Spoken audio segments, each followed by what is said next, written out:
Баршаңызға сәлем, каналыма қош келдіңіздер.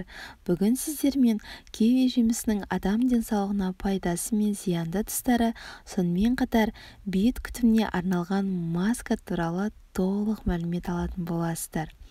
Киви Қытайда және қиыр шығыстың басқа да елдерінде өсірілетін, сондай-ақ Францияда, Италияда, Жаңа Зеландияда өсірілетін өсімдік түрі. Оның ұсақ түк басқан үлкендігі алхордай, қабығы күңгірт қоңыр жеміс. Елімізде соңғы жылдары әкеліне бастады. Бүлінбеген киви құрғақ, сырты бұжыр, қысып көргенде серпімді, хош иісті болуы керек. Хош иісі болмаса бүлінгені. Ең дұрысы сол пісіңгіремеген түрін алып, 2 тәулікте жетілдіріп тұтынған жақсы. Киви негізі өнім емес, оны жеміс кондитерлік дәмқосар ретінде пайдаланған тиімді. Кивидің 84% судан және ақуыз бен майлардан, көмірсудан тұрады. Жеміс калориясы аз болғанымен, құрамдағы микроэлементтер мен дәрумендер адам ағзасына өте пайдалы. Киви дәрумендерге өте бай тропикалық жеміс. Оның құрамдағы жасынық, калий, кальций, магний, фосфор, мырыш, марганец, амин қышқылдары ағзаға өте пайдалы.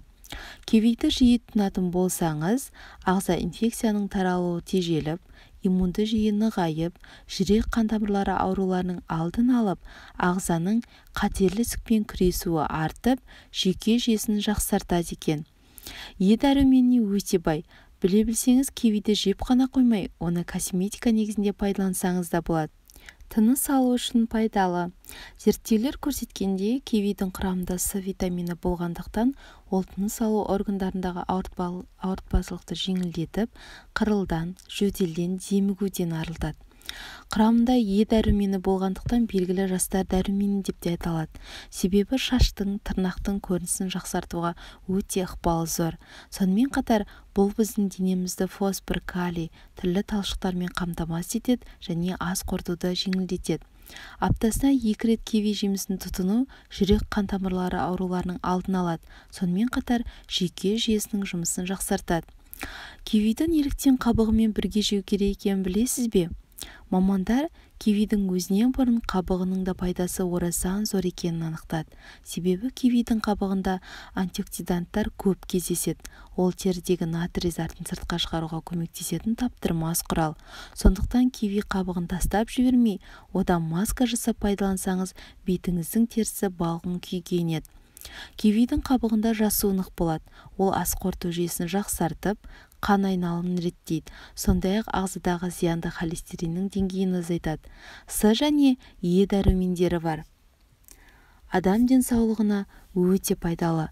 Фолий қышқылы өте көп мөлшерде бар. Бұл адамның сергек жүруіне әсер етіп күш береді. Әсіресе жүкті әйелдерге пайдалы көрінеді.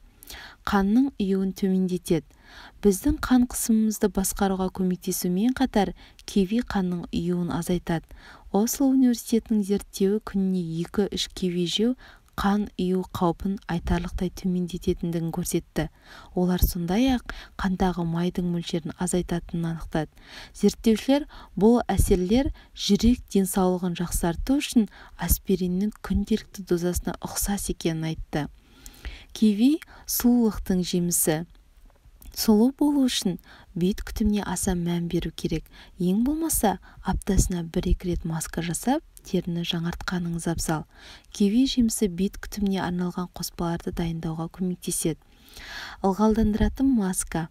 2 ас қасық киви жұмсағын, 1 шай қасық зәйтүн майын және 2 шай қасық сүзбемен араластырыңыз. Масканы бетке жағып, 10 минут күтіңіз.